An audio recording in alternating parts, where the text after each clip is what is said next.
Este vídeo é uma continuação da história de Luiz Inácio Lula da Silva, ex-presidente do Brasil. Este é o Visão Libertária, sua fonte de informações descentralizadas e distribuídas.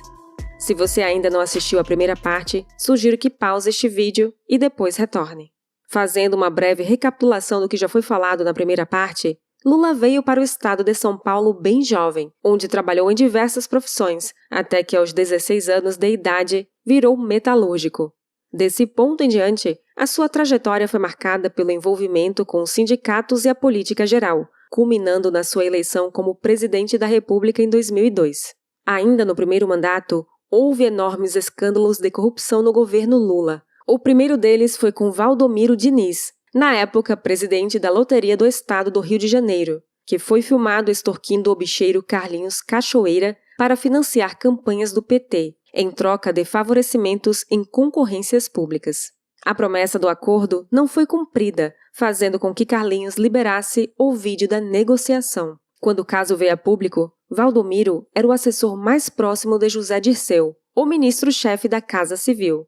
O secretário foi exonerado. Posteriormente, foi descoberto que ele ainda fazia as reuniões ilegais com bicheiros e donos de bingos, mesmo depois das eleições de 2002, quando já era secretário do governo federal. Para acalmar a crise, Lula passou um decreto proibindo o funcionamento de casas de bingo no Brasil.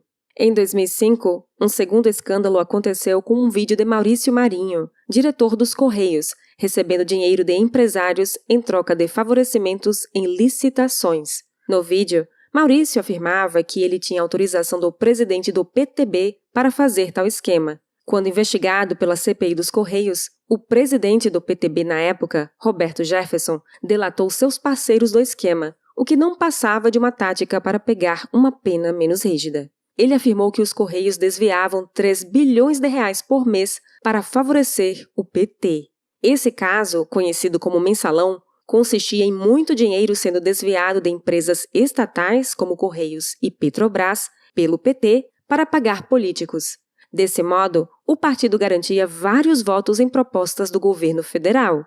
Roberto Jefferson fez de tudo para não colocar o nome de Lula na jogada e culpou apenas José Dirceu. Não se sabe se ele foi forçado a tomar essa decisão de inocentar Lula, mas ele apareceu com um olho roxo em uma das CPIs, o que abre margem para teorias.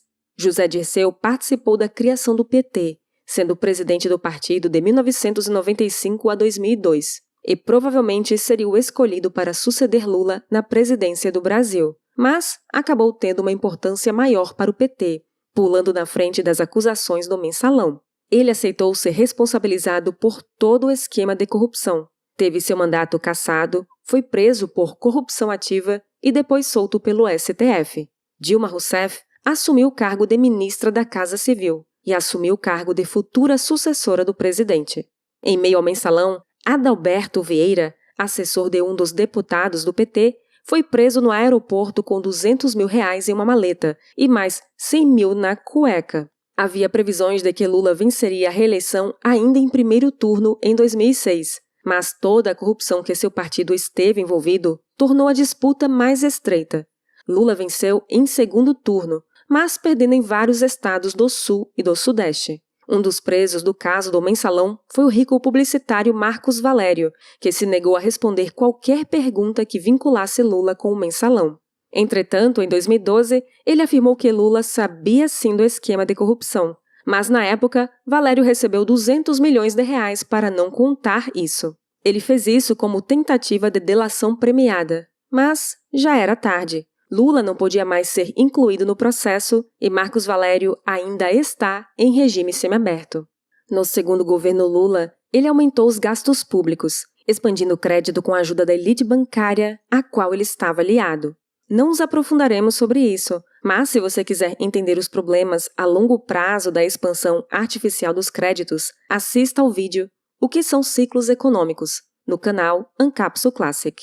Em 2006, foi divulgada a descoberta do pré-sal, uma grande quantidade de petróleo no subsolo do mar brasileiro. A novidade gerou muito otimismo, com uma previsão de crescimento econômico e investimentos estrangeiros no Brasil. No segundo governo Lula, também foi criado o ProUni, que consistia em o Estado custear de 50% a 100% da matrícula de estudantes de baixa renda em universidades privadas. Isso causou o surgimento de inúmeras universidades particulares, aumentando muito a oferta de cursos, como, por exemplo, engenharia e direito. A inflação de mão de obra qualificada era positiva, enquanto a bolha dos créditos artificiais ainda não havia estourado. Posteriormente, quando a crise chegou, os engenheiros viraram motoristas de Uber.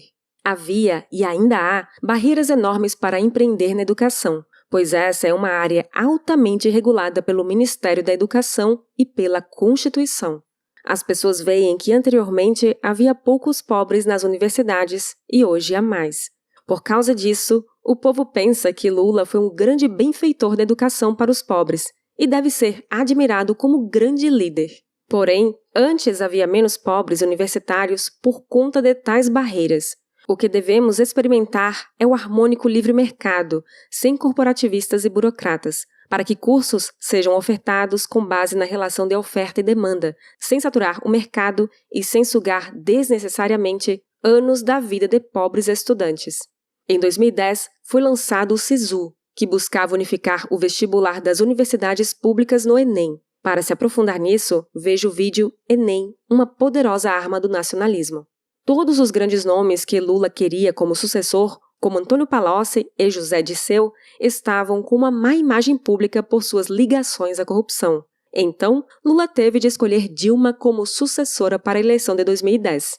A ex-guerrilheira foi eleita com 56% dos votos. A eleição teve a ajuda de grandes corporativistas, como a Odebrecht. Em 2016, a empresa de construção e engenharia confessou e provou que foi ela quem pagou os marqueteiros para a campanha de Dilma, fazendo isso de forma escondida por meio de bancos suíços, a fim de receber favorecimentos, licitações e para eliminar a concorrência por meio do governo. Os marqueteiros João Santana e Mônica Moura afirmaram à polícia em delação premiada que Lula sabia do ocorrido. Caso você não saiba, a delação premiada trata-se do acusado receber uma punição mais leve caso ele contribua com a investigação e dê provas para a polícia prender outros bandidos. A Odebrecht não tinha uma atração pessoal pelo PT, pois ela pagava e subornava políticos de inúmeros partidos e inúmeros países. Ela pagou também 23 milhões de reais para José Serra do PSDB, na campanha presidencial de 2010. No primeiro ano do governo Dilma, a bolha econômica do governo Lula explodiu. Protestos enormes surgiram por conta dos altos preços, causados pelos aumentos dos gastos públicos, aumento do dólar e explosão da bolha gerada pelos créditos baixos. Mesmo com a inflação e a fuga de empresas do país, Dilma continuou seus programas de subsídios públicos. Houve superfaturamento de obras públicas em seu governo. Obras caras, que teriam sido muito mais baratas em um sistema de livre concorrência e que não foram entregues prontas para a Copa do Mundo como deveria ter acontecido. O aumento do preço dos ônibus causou inúmeras revoltas populares. O ônibus é caro e de uma péssima qualidade, mesmo recebendo muito subsídio dos governos. É assim, pois não há incentivos para ser diferente, visto que não há concorrência na área do transporte público.